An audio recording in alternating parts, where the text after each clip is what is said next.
The year is 1995, and HAL Laboratory thought it was high time for a new Kirby game to come out on its original console, the Game Boy. Thus, Kirby's Dreamland 2 was born. This is the first in what is known as the Dark Matter trilogy of games that you'll notice with the next mainline games. What's interesting about Kirby's Dreamland 2 as well as other games in the Dark Matter trilogy is that Masahiro Sakurai, the man most associated with the Kirby franchise, is not the director of this game. How will Kirby do without Masahiro Sakurai? Let's find out.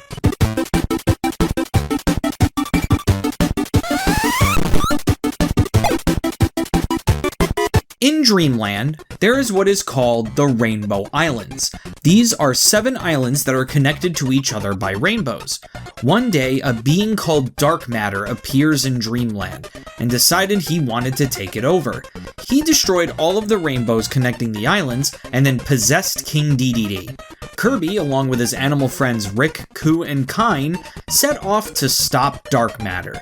This game is a bit different from the other 2 mainline Kirby games in the way that there are actually 2 endings to this game. Within the game, there are collectibles called Rainbow Drops. If you fail to collect the Rainbow Drops of each island, then after you defeat King Dedede, Kirby, Rick, Ku, and Kine walk off into the rain, wondering what has come over King Dedede in the first place, never truly dealing with Dark Matter. If Kirby does collect all of the Rainbow Drops, they all come together to create the Rainbow Sword. Kirby uses the Rainbow Sword to pursue Dark Matter after being exorcised from King Dedede. Kirby then defeats Dark Matter with the Rainbow Sword and saves Dreamland and the Rainbow Islands once and for all. The story for Kirby's Dreamland 2 is, for a Game Boy title, pretty packed. Dark Matter is an interesting entity that we will definitely be getting to know more as the mainline games go on. Being the first in what is known as the Dark Matter trilogy, as a beginning, having the villain take over King Dedede's body makes for a great start. My only gripe with it is that it is very similar to Kirby's Adventure, where Kirby gets to the final boss, King Dedede, defeats him, and then uses a mystical object to defeat a higher being. With all of that in mind, I give Kirby's Dreamland 2's story an A.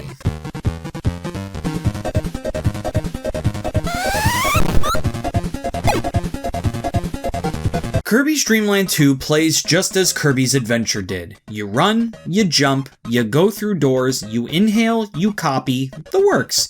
Where the gameplay differs, however, is with the new animal friends Kirby has to help him on his adventure. In this game, there are 3 animal friends that can help out Kirby. There's Rick the hamster, who is very good at platforming, Ku the owl, who can fly through strong winds, and Kine the fish, who is very good at swimming, especially through strong currents. Interestingly enough, this game has the least amount of copy abilities out of any Kirby game ever, totaling only 7 copy abilities in the whole game. It never does feel like it though, because the game makes up for it by giving each animal friend its own version of each copy ability. This effectively gives you 21 different abilities in the whole game. Another thing to note about Kirby's Dreamland 2 is that this game is hard. This is the hardest Kirby game to date, which I know isn't saying much considering the rest of the mainline games have been easy as hell, but damn, they really ramped up the difficulty this time. The gameplay does not hiccup in these difficult situations, which is a true testament to how solid it is. With that in mind, the gameplay of Kirby's Dreamland 2 gets an A+.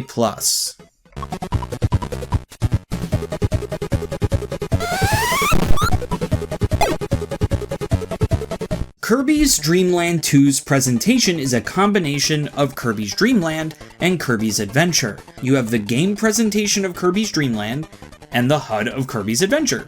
Just simplified. Graphically speaking, it borrows a lot from Kirby's Dreamland. Kirby, some enemies, King Dedede, they all borrow their sprites from Kirby's Dreamland. As for the animal friends, as dumb as it is to say, the types of animals that they are tells you all you need to know about what their abilities are when not having a copy ability. Rick runs faster and jumps higher, Ku flies, Kine swims. Simple and sweet. Just like previous entries, Kirby's Dreamland 2's graphical clarity is at its peak once again. Its music, however, is where I have my issues.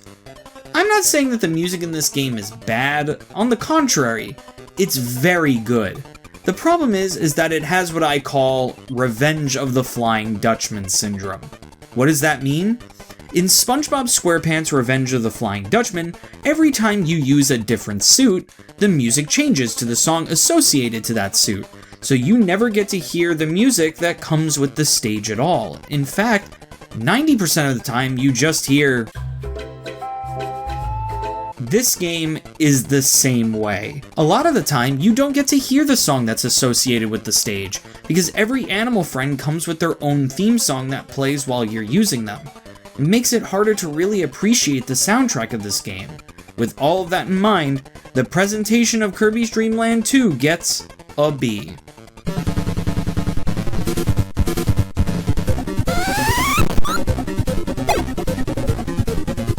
Kirby's Dream Land 2 has been the most annoying game to complete thus far. To get a full 100% on this game, you need to do the following. First, you beat the game. Easy enough. That's not that bad. Second, you must collect all 7 rainbow drops. Now, that might not sound too bad, but let me tell you, some of these rainbow drops are so dumb to get. For example, the last one. You must trial and error through these corridors to find out which path and which abilities are the right abilities to get to the rainbow drop. There are no hints. Once you pass the copy abilities, you cannot go back to get the right one to try to even one of the doors, which may or may not be correct. It's insane. How many times did they expect you to play through this stage?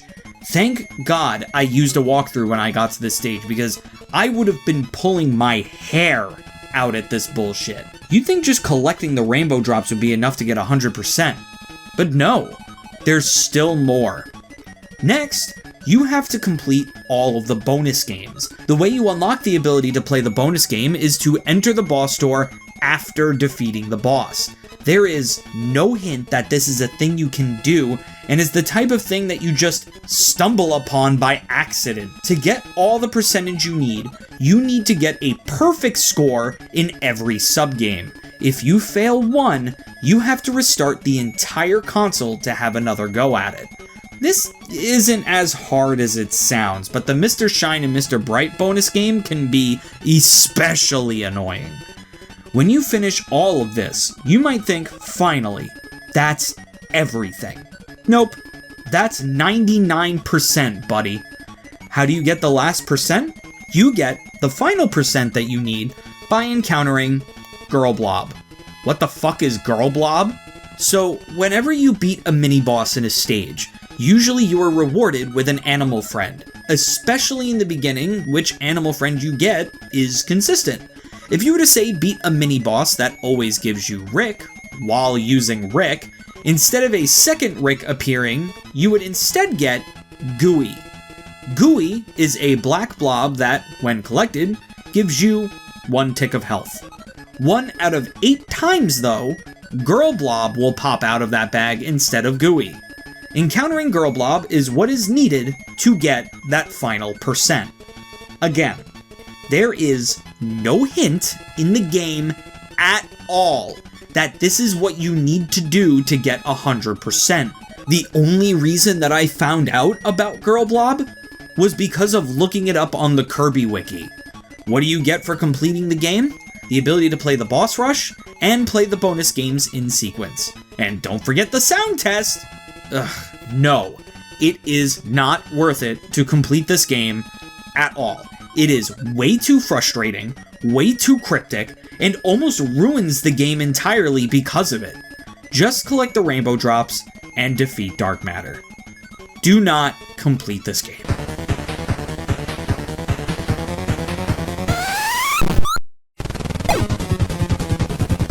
Kirby's Dream Land 2 kind of feels like a retread of Kirby's Dream Land and Kirby's Adventure in some ways, and that comes with its pros and cons. Since Kirby's Dream Land and Kirby's Adventure were fantastic games, that makes this game good and fun to play too. But it also makes it feel very samey. It feels very similar to its previous entries, which makes the experience very unremarkable. The things that it does add are cool in its own right, but kinda just seem more like tools for completion rather than a properly implemented gameplay mechanic. I know I gave this game very high marks, but for some reason, I'm still coming out of this game with a kind of meh feeling. Who knows? This feeling is confusing. With all of that in mind, Kirby's Dreamland 2 gets a B+. Not a bad game by any right, but they've done better. Thank you everyone so much for watching this video, and I hope you guys enjoy the new format of the retrospectives. If you like what you see, be sure to subscribe and hit that bell. All the social media are in the description below, so check them out as well. We also got merch in the description. Next week, we'll be talking about the next Kirby game in the lineup, Kirby's Block Ball. But if you're too impatient to wait a week, you can become a channel member and watch it right now. I'm Bottles, and I bid you, my well-esteemed guests, adieu.